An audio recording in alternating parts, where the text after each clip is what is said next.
After years of silence, the 28 Days Later franchise made a surprise comeback with 28 Years Later, reigniting one of horror cinema's most influential zombie sagas. But while the new film has made waves at the box office and set up an ambitious trilogy, writer Alex Garland isn't making any promises. The future of the series, especially its untitled third entry, is still hanging in the balance.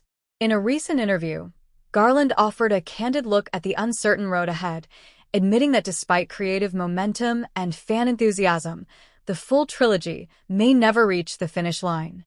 A rocky start leads to an unexpected cliffhanger.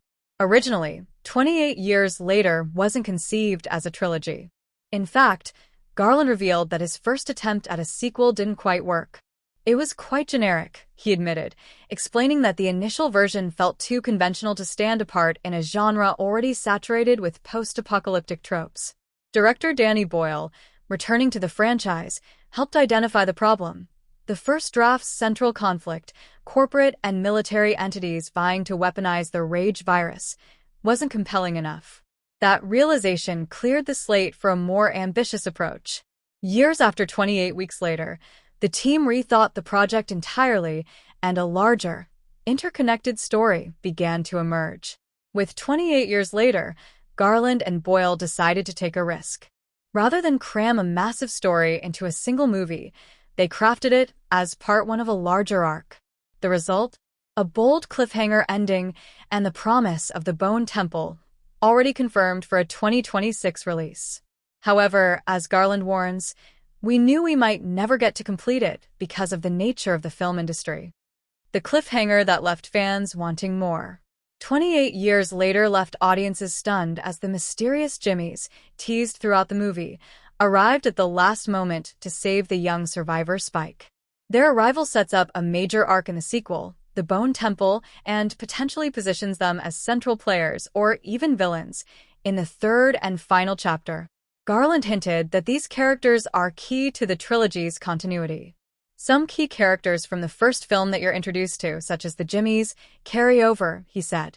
Their emergence hints at a more human-driven threat in the upcoming chapters, possibly moving the story beyond simple survival horror into a conflict driven by human factions and ideology. Box office success could seal the trilogy's fate. The good news? The first hurdle has been cleared. 28 Years Later has already earned back its $60 million budget within a week and is well on track to outgross both 28 Days Later and 28 Weeks Later. With the Bone Temple locked in, all eyes now turn to the box office performance of the sequel and how it might influence the greenlighting of the third and final film. We're improving, Garland joked. Our track record is getting slightly better. Maybe we'll get to complete this one. Behind that optimism, however, lies a very real risk.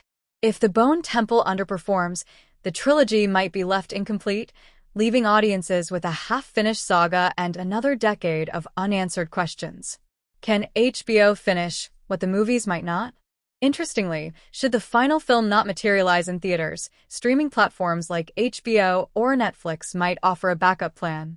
Given the franchise's legacy and renewed cultural interest in grounded, human-focused horror, it's not impossible that the third chapter could eventually find life in a different format.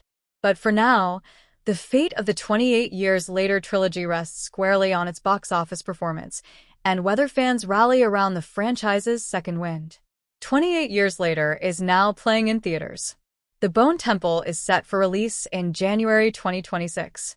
Whether or not the final chapter arrives, however, remains uncertain.